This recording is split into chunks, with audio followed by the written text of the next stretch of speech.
ನಮಸ್ಕಾರ ವೀಕ್ಷಕರೇ, ಏನ್ರಿ ಮೀಡಿಯಾ ವಿಶೇಷ ಚರ್ಚಾ ಕಾರ್ಯಕ್ರಮಕ್ಕೆ ಸ್ವಾಗತ. ನಾನು ರಾಮ್ ಬಡ್ಗೇರ್.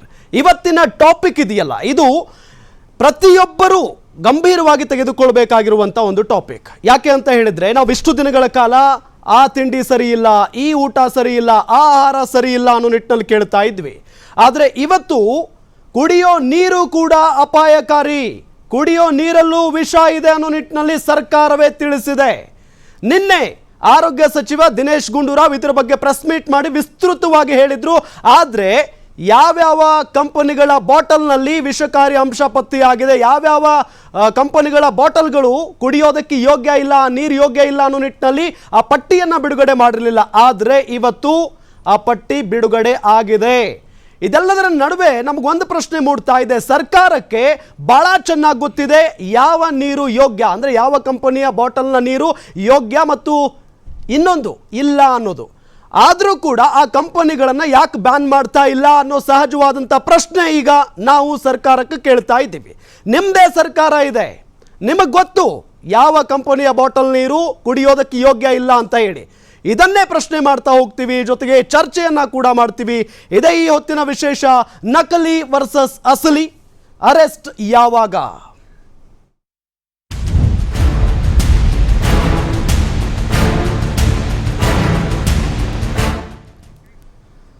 ಎಸ್ ನೋಡಿ, ಇದರ ಬಗ್ಗೆ ಒಂದು ವಿಸ್ತೃತವಾದಂಥ ವರದಿಯನ್ನು ನಿಮ್ಮ ಮುಂದೆ ಇಡುವಂಥ ಪ್ರಯತ್ನವನ್ನು ನಾವು ಆರಂಭದಲ್ಲೇ ಮಾಡ್ತೀವಿ. ಯಾಕೆ ಅಂತ ಹೇಳಿದರೆ, ಇದು ಸುಲಭದ ವಿಚಾರ ಅಲ್ಲ, ನಮ್ಮ ಆರೋಗ್ಯಕ್ಕೆ ಸಂಬಂಧಪಟ್ಟಂಥ ವಿಚಾರ. ನಾವು ಪ್ರತಿನಿತ್ಯ ವಿಷವನ್ನೇ ಕುಡಿತಾ ಇದ್ದೀವಿ, ವಿಷವನ್ನೇ ತಿಂತಾ ಇದ್ದೀವಿ. ಹಾಗಾಗಿನೇ ಈಗ ಸರ್ಕಾರ ಏನು ಹೇಳಿದೆಯಲ್ಲ, ಕುಡಿಯೋದಕ್ಕೆ ನೀರು, ಆ ಬಾಟಲ್ ನೀರು ಯೋಗ್ಯ ಇಲ್ಲ ಅಂತ ಹೇಳಿ. ಹಾಗಾದರೆ ಆ ಒಂದು ಪಟ್ಟಿ, ಆ ಪಟ್ಟಿಯಲ್ಲಿ ಯಾವ್ಯಾವ ಬಾಟಲ್ನ ಹೆಸರಿದೆ ಎಲ್ಲದರ ಬಗ್ಗೆಯೂ ಕೂಡ ಡೀಟೇಲ್ಸ್ ಇಲ್ಲಿದೆ ನೋಡಿ.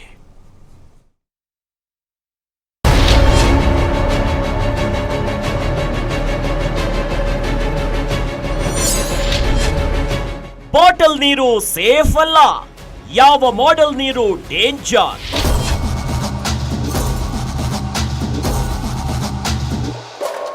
ತಿನ್ನುವ ಆಹಾರ, ಸೇವಿಸುವ ಔಷಧಗಳ ಕಳಪೆ ಗುಣಮಟ್ಟ ಬಯಲಾದ ಬೆನ್ನಲ್ಲೇ ಕುಡಿಯುವ ನೀರಿನ ಬಾಟಲಿಯ ಬಹಳಷ್ಟು ಬ್ರ್ಯಾಂಡ್ಗಳು ಅಸುರಕ್ಷಿತ ಅನ್ನೋ ಮಾಹಿತಿಯನ್ನ ಕೊಟ್ಟಿರೋದು ರಾಜ್ಯ ಸರ್ಕಾರ.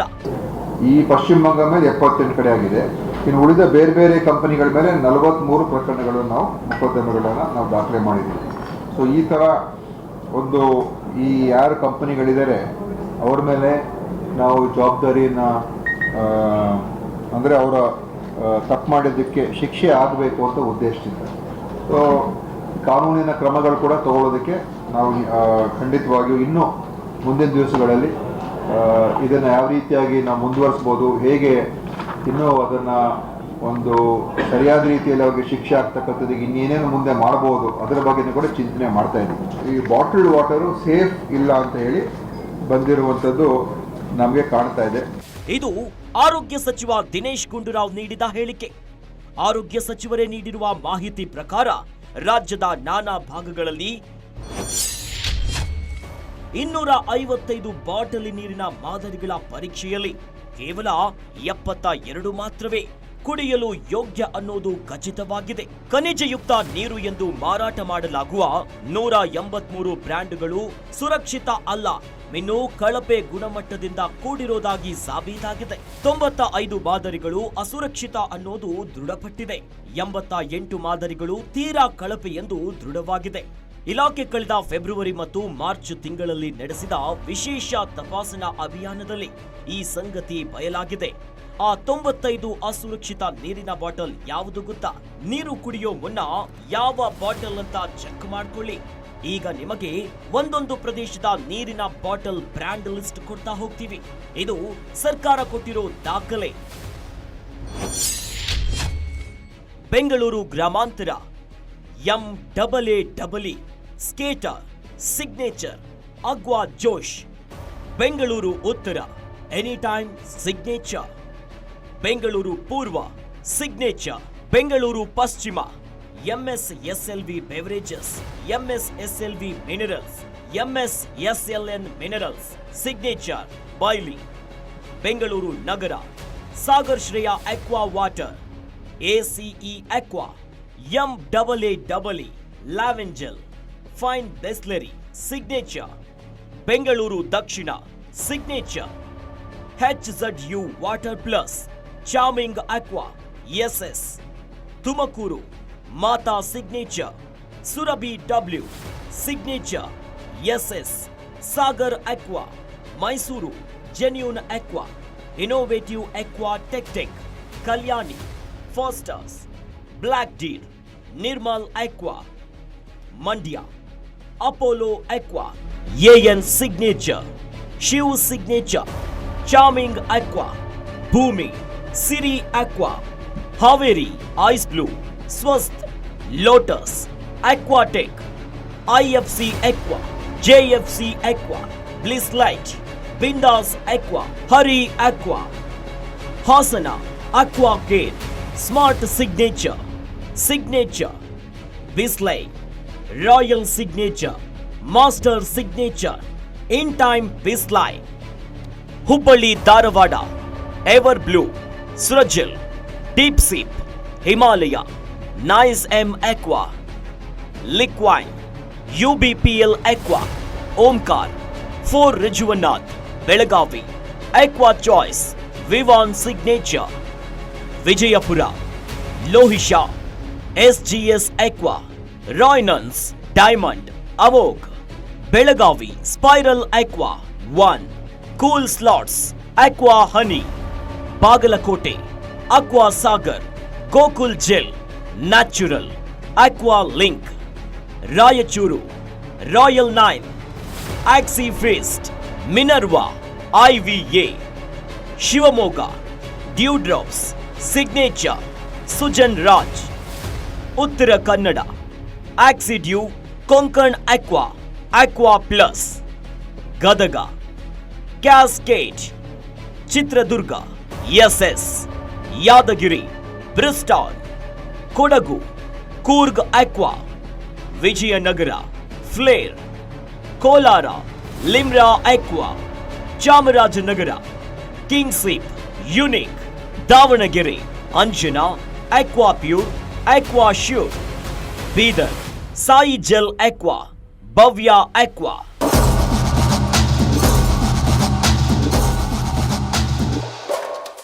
ಇದಿಷ್ಟು ಈಗ ಬಂದಿರೋ ರಿಪೋರ್ಟ್ ಲೆಕ್ಕ. ಇನ್ನು ಕೆಲವು ರಿಪೋರ್ಟ್ ಬರುವುದಕ್ಕೆ ಬಾಕಿ ಇದೆಯಂತೆ. ಬಾಟಲಿಯಲ್ಲಿ ನೀರು ಕುಡಿದ್ರೆ ಸೇಫ್ ಅಂದುಕೊಳ್ಳೋರಿಗೆ ಇದು ಹೊಸ ಸಮಸ್ಯೆನೇ ಸರಿ. ಇಷ್ಟಕ್ಕೂ ನೀರಿನಲ್ಲಿ ಸೇಫ್ಟಿ ಮ್ಯಾನೇಜ್ಮೆಂಟ್ಸ್ ಏನು, ಯಾವ ನೀರು ಸೇಫು ಯಾವ ನೀರು ಸೇಫ್ ಅಲ್ಲ ಅನ್ನೋದೇ ಹೇಗೆ ಗೊತ್ತಾಗುತ್ತೆ? ಇದು ಇನ್ನೂ ಅರ್ಥವಾಗದ ವಿಚಾರ. Bureau report, guarantee news. ಬಾ ನೋಡಿದ್ರಲ್ಲ ಹೆಂಗಿದೆ ಪರಿಸ್ಥಿತಿ ಅಂತ ಹೇಳಿ. ಒಂದೊಂದು ಜಿಲ್ಲೆಯಲ್ಲಿ ಈ ಥರದ ಬ್ರ್ಯಾಂಡ್ಗಳಿದ್ದಾವೆ. ಹುಟ್ಟಾಕ್ಬಿಟ್ಟಿದ್ದಾರೆ ಅವನ್ನ, ಗೊತ್ತೇ ಆಗಲ್ಲ. ಪಾಪ ಹಳ್ಳಿ ಜನರು ಕುಡಿತಾರೆ ಎಲ್ಲೇ ಬಂದರೂ ಕೂಡ. ಇದೆಲ್ಲ ವಿಷ ನೋಡಿ. 95 ಅಸುರಕ್ಷಿತ, 88 ಕಳಪೆ ಬಾಟಲ್ಗಳಿದ್ದಾವೆ ಅನ್ನೋದು ಸಾಬೀತಾಗಿದೆ. ಈಗ ಸರ್ಕಾರ ಹೇಳ್ತಾ ಇರೋದು, ನಾವು ಹೇಳ್ತಾ ಇಲ್ಲ ಲಿಸ್ಟ್ನ. ನೋಡಿ, ಈ ಲಿಸ್ಟ್ ಸರ್ಕಾರ ಕೊಟ್ಟಿರುವಂಥ ಲಿಸ್ಟ್ ಇದು. ಸರ್ಕಾರಕ್ಕೆ ಗೊತ್ತಿದೆ ಯಾವ್ಯಾವ ಕಂಪನಿಯ ಬಾಟಲ್ಗಳು ಅಸುರಕ್ಷಿತ ಮತ್ತು ಕಳಪೆ ಗುಣಮಟ್ಟದ್ದು ಅಂತ ಹೇಳಿ. ಆರೋಗ್ಯ ಸಚಿವರು, ಮಾನ್ಯ ಆರೋಗ್ಯ ಸಚಿವ ದಿನೇಶ್ ಗುಂಡೂರಾವ್ ಅವರೇ ಪ್ರೆಸ್ ಮೀಟ್ ಮಾಡಿ ನಿನ್ನೆ ಇದರ ಬಗ್ಗೆ ಮಾಹಿತಿಯನ್ನ ನೀಡಿದ್ದಾರೆ. ಬಹಳ ಒಳ್ಳೆಯದು, ಬಹಳ ಖುಷಿ, ನಿಮಗೆ ಥ್ಯಾಂಕ್ಸ್ ಹೇಳ್ತೀವಿ ನಾವು. ಆದರೆ ಈಗ ಈ ಪಟ್ಟಿಯನ್ನು ಬಿಡುಗಡೆ ಮಾಡಿದಿರಲ್ಲ, ಯಾವೆಲ್ಲ ಬಾಟಲ್ಗಳು ಅಸುರಕ್ಷಿತ ಅಂತ ಹೇಳಿ, ಆ ಕಂಪನಿಗಳನ್ನ ಬ್ಯಾನ್ ಮಾಡೋದು ಕೂಡ ನಿಮ್ಮ ಕೈಯಲ್ಲೇ ಇರುತ್ತೆ ಅಲ್ವಾ? ಸರ್ಕಾರ ನಿಮ್ಮದೇ ಇದೆ ಅಲ್ವಾ? ಯಾಕೆ ಬ್ಯಾನ್ ಮಾಡ್ತಾ ಇಲ್ಲ? ಯಾಕೆ ಅರೆಸ್ಟ್ ಮಾಡ್ತಾ ಇಲ್ಲ ಆ ಕಂಪನಿಗಳ ಮಾಲೀಕರನ್ನ? ಆ ಬಾಟಲ್ಗಳನ್ನ ಯಾಕೆ ಬ್ಯಾನ್ ಮಾಡ್ತಾ ಇಲ್ಲ? ಇದು ಈಗ ನಾವು ನಿಮಗೆ ಮಾಡ್ತಾ ಇರುವಂತ ಪ್ರಶ್ನೆ, ಜನಸಾಮಾನ್ಯರ ಪ್ರಶ್ನೆಯನ್ನ ನಿಮಗೆ ಮಾಡ್ತಾ ಇದ್ದೀವಿ. ಯಾಕೆ ಬ್ಯಾನ್ ಮಾಡ್ತಾ ಇಲ್ಲ? ಇಷ್ಟು ದಿನಗಳ ಕಾಲ ಇದು ನಿಮಗೆ ಗೊತ್ತೇ ಇರಲಿಲ್ವಾ? ಹಾಗಾದ್ರೆ ನೋಡಿ, ಅವನು ಮಾತಾಡಕ್ಕೆ ಭಯ ಆಗ್ತಾ ಇದೆ. ಬಿಕಾಸ್ ನಾವು ಇಷ್ಟು ದಿನಗಳ ಕಾಲ ಕುಡಿದಿದ್ದು ವಿಷಕಾರಿ ನೀರನ್ನ. ನಾವು ಪ್ರತಿನಿತ್ಯ ಇದೇ ಬಾಟಲ್ಗಳಲ್ಲಿ ನೀರು ಕುಡಿತೀವಿ, ಪ್ರತಿನಿತ್ಯವೂ ಕೂಡ. ಬೆಂಗಳೂರಿನಲ್ಲಾಗಿರ್ಬೋದು, ಬೇರೆ ಬೇರೆ ಜಿಲ್ಲೆಗಳಲ್ಲಾಗಿರ್ಬೋದು, ಇದೇ ನೀರನ್ನ, ಇದೇ ಬಾಟಲ್ಗಳ ನೀರನ್ನ ನಾವು ಪ್ರತಿನಿತ್ಯ ಸೇವಿಸ್ತೀವಿ. ಆದರೆ ನಾವು ಕುಡಿತಾ ಇರೋದು ನೀರಲ್ಲ, ವಿಷ ಅನ್ನೋದು ನಮಗೆ ನಿನ್ನೆಯಿಂದ ಗೊತ್ತಾಗ್ತಾ ಇದೆ. ಹಾಗಾಗಿ ಸರ್ಕಾರ ಜನರ ಜೀವವನ್ನ ಉಳಿಸಬೇಕು. ಜನರ ಜೊತೆಗೆ, ಜನರ ಜೀವದ ಜೊತೆಗೆ ಚೆಲ್ಲಾಟ ಆಡ್ತಾ ಇರುವಂತ ಈ ಬಾಟಲ್ಗಳ ಕಂಪನಿಗಳೇನಿದಾವಲ್ಲ, ಆ ಕಂಪನಿಗಳ ಬುಡವನ್ನು ಹೊಡಿಬೇಕು, ಆ ಮಾಲೀಕರನ್ನ ಹಿಡ್ಕೊಳ್ಳಿ, ಕ್ರಮವನ್ನು ತೆಗೆದುಕೊಳ್ಳಿ, ಇದು ನಮ್ಮ ಆಗ್ರಹ. ಎಸ್, ಚರ್ಚೆ ಮುಂದುವರಿಸ್ತೀವಿ. ನಮ್ಮ ಜೊತೆಗೆ ನಮ್ಮ ಸ್ಟುಡಿಯೋದಲ್ಲಿ ಗಣ್ಯರಿದ್ದಾರೆ. ಮೊದಲಿಗೆ ಬಹಳ ಪ್ರಮುಖವಾಗಿ ಡಾಕ್ಟರ್ ಸನ್ಮತಿ, ಆಯುರ್ವೇದ ತಜ್ಞರು. ಮೇಡಮ್ ನಮಸ್ಕಾರ, ಕಾರ್ಯಕ್ರಮಕ್ಕೆ ಸ್ವಾಗತ ನಿಮಗೆ. ಇನ್ನು VN ರಾಜಶೇಖರ್, ಸದಸ್ಯರು ಸೇವ್ ಬೆಂಗಳೂರು ಕಮಿಟಿ. ಸರ್ ನಮಸ್ಕಾರ, ಕಾರ್ಯಕ್ರಮಕ್ಕೆ ಸ್ವಾಗತ. ಇನ್ನು ವಲ್ಲೀಶ್ V ಕೌಶಿಕ್, ವನ್ಯಜೀವಿ ಮತ್ತು ಪರಿಸರ ಹೋರಾಟಗಾರರು. ಸರ್ ನಮಸ್ಕಾರ, ಕಾರ್ಯಕ್ರಮಕ್ಕೆ ಸ್ವಾಗತ. ನಾನು ಡಾಕ್ಟರಿಂದಾನೇ ಈ ಕಾರ್ಯಕ್ರಮನ ಶುರು ಮಾಡ್ತೀನಿ. ಮೇಡಮ್, ಇಷ್ಟು ದಿನಗಳ ಕಾಲ ನಾವು ಯಾವುದೇ ಚಿಂತೆ ಇರಲಿಲ್ಲ ನಮಗೆ. ಇದು ಬಾಟಲಲ್ಲಿರುವಂಥ ನೀರು ಅಂತ ಅಂದ್ಬಿಟ್ರೆ ಅದು ಒಳ್ಳೆ ನೀರು, ಬ್ರ್ಯಾಂಡ್ ನೀರದು, ಶುದ್ಧವಾಗಿರುತ್ತೆ ಅಂತ ಕುಡಿತಾ ಇದ್ವಿ. ಆದರೆ ಈಗ ಅದು ವಿಷಕಾರಿ ನೀರು ಅನ್ನೋದು ಸಾಬೀತಾಯಿತು. ಏನು ಹೇಳ್ತೀರಾ ಮೊದಲಿಗೆ? ಸರ್, ಮೊದಲನೇದಾಗಿ ನಮ್ಮಲ್ಲಿ ಒಂದು ರೀತಿಯಲ್ಲಿ ಒಂದು ಪ್ಯಾಟರ್ನ್ ಥಿಂಕಿಂಗ್ ಶುರು ಆಗೋಗಿದೆ ಅಂದ್ಕೊಳ್ತೀನಿ. ಯಾವುದಾದ್ರೂ ಒಂದು ಬ್ರ್ಯಾಂಡೆಡ್ ಆಗಿದ್ರೆ ಅಥವಾ ಅದ್ರ ಪ್ರೆಸೆಂಟೇಷನ್ ತುಂಬಾ ಅಚ್ಚುಕಟ್ಟಾಗಿ ತುಂಬಾ ನೀಟಾಗಿದೆ ಅಂದ್ರೆ ನಾವು ಬೇಗ ಮೋಸ ಹೋಗ್ತೀವಿ. ಎಕ್ಸಾಕ್ಟ್ಲಿ, ಹೌದು ಅಲ್ವಾ? ಇವಾಗ ನಾವು ನಿಮಗೆ ಒಂದು ಉದಾಹರಣೆ ಹೇಳಬೇಕು ಅಂದ್ರೆ, ನಾನು ಆಯುರ್ವೇದ ವೈದ್ಯರು. ಇದು ಆಯುರ್ವೇದ ಅನ್ನೋದು ಭಾರತೀಯ ವೈದ್ಯ ಪದ್ಧತಿ, ನಿಜ ಅಲ್ವಾ? ಆದ್ರೆ ನಮಗೆ ಇನ್ನ ಸುಲಭವಾಗಿ, ಇನ್ನ ತುಂಬಾ ಚೆನ್ನಾಗಿ ಕಾಣುವ ಒಂದು ಬೇರೆ ವೈದ್ಯ ಪದ್ಧತಿ ಇದೆ ಅಂತ ಅಂದಾಗ ಜನರಿಗೆ ಅದು ಆಯುರ್ವೇದದ ನಮ್ದೇ ಆಗಿದ್ರು ಕೂಡ ಅದ್ರ ಮೇಲೆ ಒಂದು ರೀತಿಯಲ್ಲಿ we feel low. So same way ಇವಾಗ ನಮ್ಗೆ ನದಿಯಲ್ಲಿ ಹರಿತಾ ಇರೋ ಒಂದು ನೀರು, ನಾವು ಅದನ್ನ ಸೇವನೆ ಮಾಡಕ್ಕೆ ಒಂದು 10 ಸಲ ಯೋಚನೆ ಮಾಡ್ತೀವಿ. ಅದು actually it would be more pure. ನಾವು ಕಂಪೇರ್ ಮಾಡಿ ನೋಡಿದಾಗ ಎಲ್ಲ ಗಿಡಮೂಲಿಕೆ ಮೇಲೆ ಹೋಗಿರುತ್ತೆ. ಯಾವಾಗಲೂ ಹೇಳ್ತಿರ್ತಾರೆ ಹರಿಯೋ ನೀರು ಯಾವಾಗಲೂ ಶುದ್ಧವಾಗಿರ್ತಕ್ಕಂಥದ್ದು ನೀರು. ಸೊ ನಾವು ಅದ್ರ ಮೇಲೆ ಬೇಕಾದ್ರೆ ಡೌಟ್ ಪಡ್ತೀವಿ. ಆದ್ರೆ ಪ್ಯಾಕೇಜ್ ಡ್ರಿಂಕಿಂಗ್ ವಾಟರ್ ಯಾವ್ದು ತುಂಬಾ ಅಚ್ಚುಕಟ್ಟಾಗಿ ನೀಟಾಗಿ ಕಾಣ್ತಾ ಇದೆಯೋ, ಅದ್ರದ್ದು ಪ್ರೆಸೆಂಟೇಷನ್ ಅತಿ ಉತ್ತಮವಾಗಿದೆಯೋ, we have so much belief in it. ಅದ್ರ ಮೇಲೆ ನಮ್ಗೆ ಗೊತ್ತಿಲ್ದಿರೋ ಒಂದು ನಂಬಿಕೆ ಇದೆ.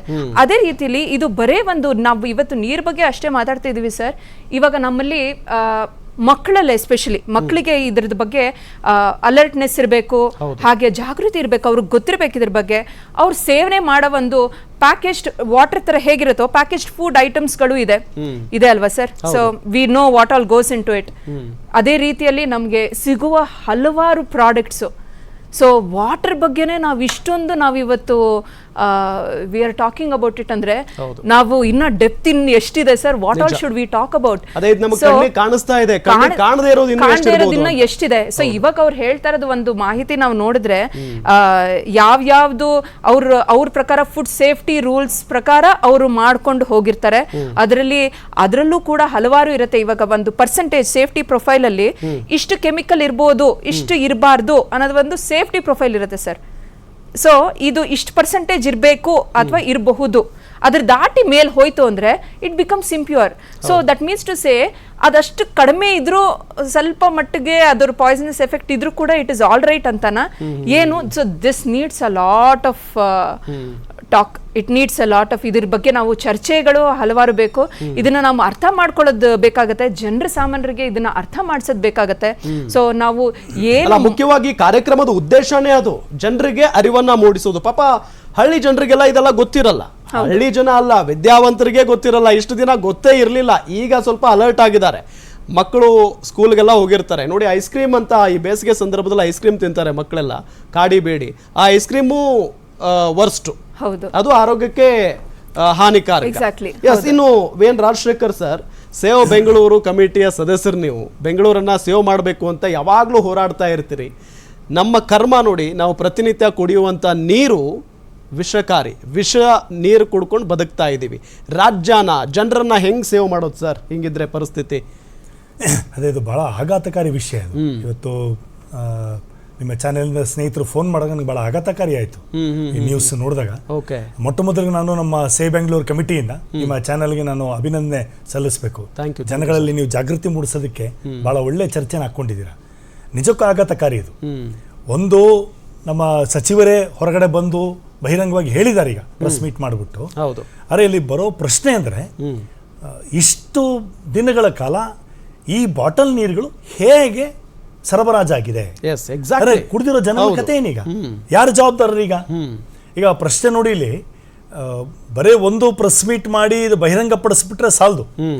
ಇಲ್ಲಿ ಮುಖ್ಯ ಪ್ರಶ್ನೆ ಏನು ಅಂದ್ರೆ, ಇಷ್ಟು ತಿಂಗಳುಗಳು ಎಷ್ಟೋ ವರ್ಷಗಳಿಂದ ನಡ್ಕೊಂಡು ಹೋಗ್ತಿದೆ. ಯಾಕೆ ಪ್ರಶ್ನೆ ಎತ್ತಿದ್ದೀನಿ ನಾನು ಅಂದ್ರೆ, ಈಗ ಸರ್ಕಾರದಿಂದ ಹಲವಾರು ಡಿಪಾರ್ಟ್ಮೆಂಟ್ ಇದೆ. ಈಗ ಹೋಟೆಲ್ಗಳಲ್ಲಿ ಫುಡ್ನ ಅದ್ರದ್ದು ಸೇಫ್ಟಿನ ನೋಡೋದಕ್ಕೆ BBMP ಕೆಳಗಡೆ ಡಿಪಾರ್ಟ್ಮೆಂಟ್ ಇದೆ, ಹೆಲ್ತ್ ಡಿಪಾರ್ಟ್ಮೆಂಟ್ ಕೆಳಗಡೆ. ಹಾಗೆ ನೀರಿನ ಬಗ್ಗೆ ಇದೆಲ್ಲವೂ ಕೂಡ ಸರ್ಕಾರದ ಜವಾಬ್ದಾರಿ. ಆದ್ರೆ ನಮಗೆ ಗೊತ್ತಿರೋ ವಿಷಯ ಏನು ಅಂತ ಹೇಳಿದ್ರೆ, ಹಲವಾರು ದಶಕಗಳಿಂದ ಈ ಯಾವ ಸಂಸ್ಥೆಗಳು ಸರಿಯಾಗಿ ಕೆಲಸ ಮಾಡ್ತಿಲ್ಲ. ಅಲ್ಲಿ ಸ್ಟಾಫು ಇಲ್ಲ, ಹೋಗ್ಬಿಟ್ಟು ಇನ್ಸ್ಪೆಕ್ಟ್ ಮಾಡಿ ಯಾವ ಹೋಟೆಲ್ ಫುಡ್ ಆಗಲಿ, ಯಾವ ಬಾಟಲ್ ನೀರಾಗಲಿ, ಯಾವ್ದು ಅಶುದ್ಧ, ಯಾವುದು ಶುದ್ಧ ಅಲ್ಲ, ಯಾವುದು ಶುದ್ಧ, ಇದನ್ನ ಸರ್ಟಿಫೈ ಮಾಡಬೇಕು. ಎಲ್ಲ ಆಗ್ತದೆ ಸರ್ಟಿಫಿಕೇಶನ್ಗಳು. ಹೌದು. ಆಮೇಲೆ ಇದನ್ನ ಇವ್ರನ್ನ ನೀರು ತಯಾರು ಮಾಡಕ್ಕೆ ಹೆಂಗ್ ಬಿಟ್ರು? ಇದಕ್ಕಿಂತ ಬಹಳ ಮುಖ್ಯ ಪ್ರಶ್ನೆ ಅಂದರೆ, ಬಹಳ ಮೂಲಭೂತ ಪ್ರಶ್ನೆ ಇದು, ಜನಗಳು ಬಾಟಲ್ ನೀರು ಕುಡಿಯುವಂತ ಪರಿಸ್ಥಿತಿ ಯಾಕೆ ನಿರ್ಮಾಣ ಆಯ್ತು? ಹೌದು, ನಿಮ್ಗೆಲ್ಲ ಗೊತ್ತಿದೆ. ಈಗ ನಾವು ಬೆಂಗಳೂರಿನಲ್ಲಿ ಒಂದು 15 ವರ್ಷದಿಂದ ಕೂಡ ಡೈರೆಕ್ಟ್ ಟ್ಯಾಪ್ ನೀರು ಕುಡಿತಾ ಇದ್ವಿ. ನಿಜ. ಯಾಕಂದ್ರೆ BWSSB ಅವರು ರೆಗ್ಯುಲರ್ಲಿ ಕ್ಲೋರಿನೇಟ್ ಮಾಡೋರು. ನೀವು BWSSB ನೀರನ್ನ ಕ್ಲೋರಿನೇಟ್ ಮಾಡಿಬಿಟ್ಟು ನೀರನ್ನ ಸರಬರಾಜು ಮಾಡಿದ್ರೆ ಪ್ರತಿ ಮನೆಗೆ ಆ ನೀರೇ ಶುದ್ಧವಾದ ನೀರು. ನಮಗೆ ಒಂದು ಫಿಲ್ಟರ್ ಆಗಲಿ, ಇನ್ನೊಂದಾಗ್ಲಿ, ಮತ್ತೊಂದಾಗ್ಲಿ ಬೇಕಿಲ್ಲ. ಅರೆ ಇವತ್ತು ನೀವು BWSSB ನೋಡಿ, ನೀವು ನೀರು ವಾಸನೆ ನೋಡಿದ್ರೆ ಗೊತ್ತಾಗ್ತದೆ. ನನಗೆ ಅಂದಾಜು ಪ್ರಕಾರ ಸರಿ ಸುಮಾರು ಒಂದು 15-20 ವರ್ಷದಿಂದ BWSSB ಅವರು ಈ ನೀರನ್ನ ಶುದ್ಧೀಕರಣ ಮಾಡದೆ ಕೈ ಬಿಟ್ಟಿದ್ದಾರೆ. ಕ್ಲೋರಿನೇಷನ್ ಆಗ್ತಿಲ್ಲ. ಹಾಗೆ ಜನಗಳು ಇವಾಗ ಪ್ರತಿ ಮನೆಯಲ್ಲೂ ಕೂಡ ನಾವು ಬೇರೆ ಬೇರೆ ಫಿಲ್ಟರ್ಗಳು ಹಾಕೋತೀವಿ. ಹೌದು. ಈಗ ಆ ಫಿಲ್ಟರ್ಗಳಿಗೆ ಇದು ಹಾಕೊಂಡಿದ್ದೇನೆ ಅಲ್ಲ, ಫಿಲ್ಟರ್ ನೀರು ಎಷ್ಟು ಸೇಫ್ ಅನ್ನೋದು ಪ್ರಶ್ನೆ ಮೂಡುತ್ತೆ.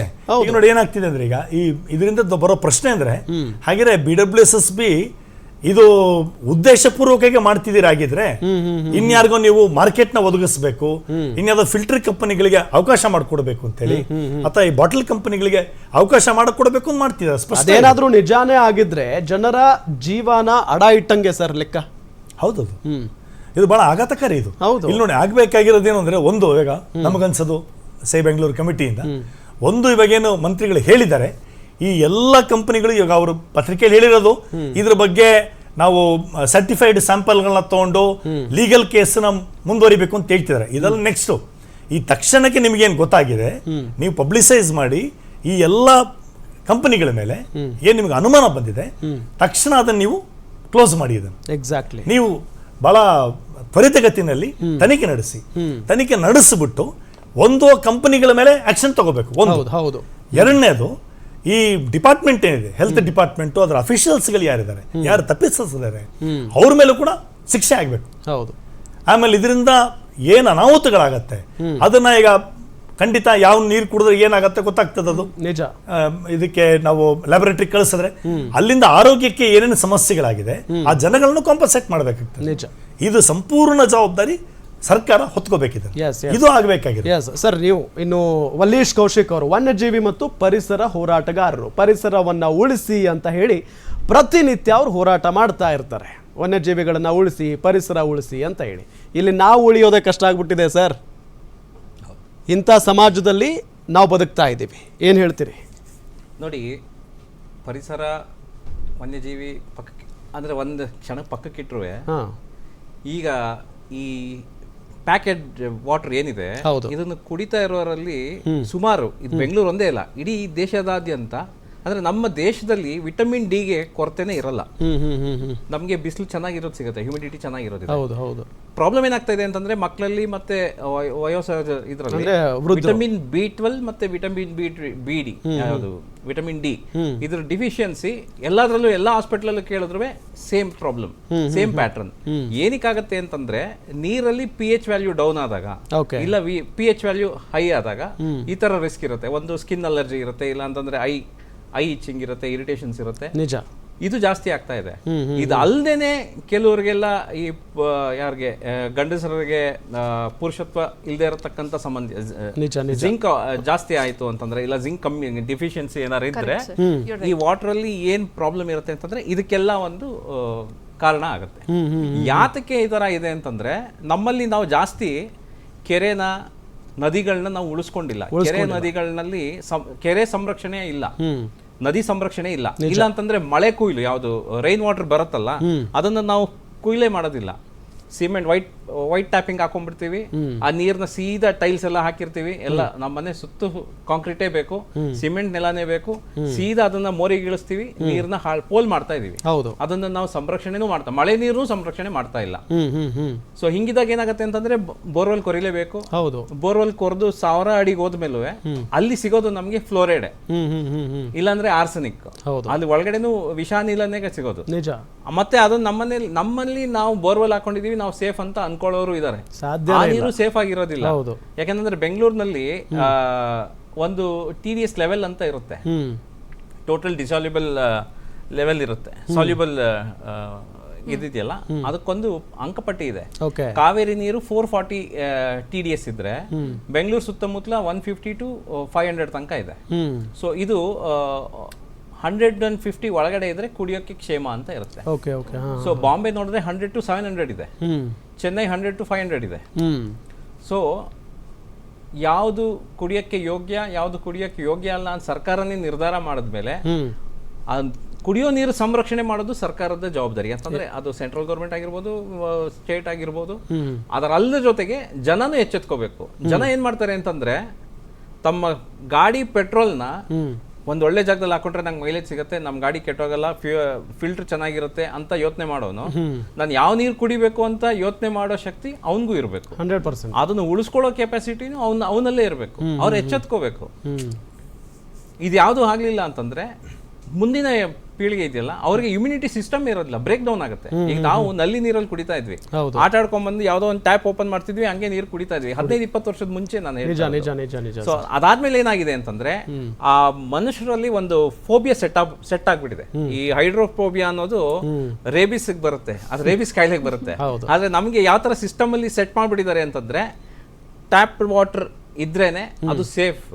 ನೀವು ಮದ್ವೆ ಮುಂತಾದಗಳಲ್ಲಿ ನಿಮಗೆ ಲೋಟದಲ್ಲಿ ಬಗ್ಗಿಸ್ಕೊಂಡು ಹೋದ್ರೆ ಅದು ಯಾರು ಜನ ಕುಡಿಯೋದಿಲ್ಲ. ಅದೇ ಒಂದು ಚಿಕ್ಕ ಚಿಕ್ಕ ಬಾಟ್ಲ್ ಇಟ್ಬಿಟ್ಟು ನಿಮಗೆ ಕೊಟ್ಬಿಟ್ರೆ ಇದು ನಮ್ಗೆ ಸೇಫ್ ಅಪ್ಪ, ಇದು ತುಂಬಾ ಹೈಜಿನಿಕ್ ಆಗಿದೆಯಪ್ಪ ಅನ್ನೋ ಒಂದು ಮಾನಸಿಕ ಸ್ಥಿತಿ ನಿರ್ಮಾಣ ಆಗೋಗ್ಬಿಟ್ಟಿದೆ. ಚಿಕ್ಕ ಮಕ್ಕಳಿಗೆ ಆ ಒಳ್ಳೆ ನೀರ್ದು ಇಮ್ಯುನಿಟಿನೇ ಇಲ್ಲ. ಮೇ ಬಿ ಈ ಕಾರ್ಯಕ್ರಮ ನೋಡ್ತಾ ಇರೋರು ಜೊತೆಗೆ ನೀರಿನ ವಿಚಾರ, ಬಾಟಲ್ ವಿಚಾರ ಗೊತ್ತಾದವ್ರಿಗೆ ಗೊತ್ತಾಗಿರುತ್ತೆ ಈಗ ಯಾವುದು ಹೈಜೆನಿಕ್ ಇಲ್ಲ ಅಂತ ಹೇಳಿ, ಎಲ್ಲ ವಿಷಾನೇ ಅಂತ. ಎಸ್ ಸರ್, ಚರ್ಚೆ ಮತ್ತೆ ಶುರು ಮಾಡೋಣ. ಬಹಳ ಒಳ್ಳೆ ಒಂದು ಕಾರ್ಯಕ್ರಮ ಗ್ಯಾರಂಟಿ ಟಿವಿ ಅವರು ಮಾಡ್ತಾ ಇದ್ದೀರಾ. ಈ ಒಂದು ಮೂಲಕನಾದ್ರ ಜನಗಳಿಗೆ ಒಂದು ಅವೇರ್ನೆಸ್ ಅರಿವು ಆಗುತ್ತೆ ಅಂತ ಅನ್ಕೊಂಡಿದ್ದೀನಿ. ಈ ಕಾರ್ಯಕ್ರಮದ ಉದ್ದೇಶ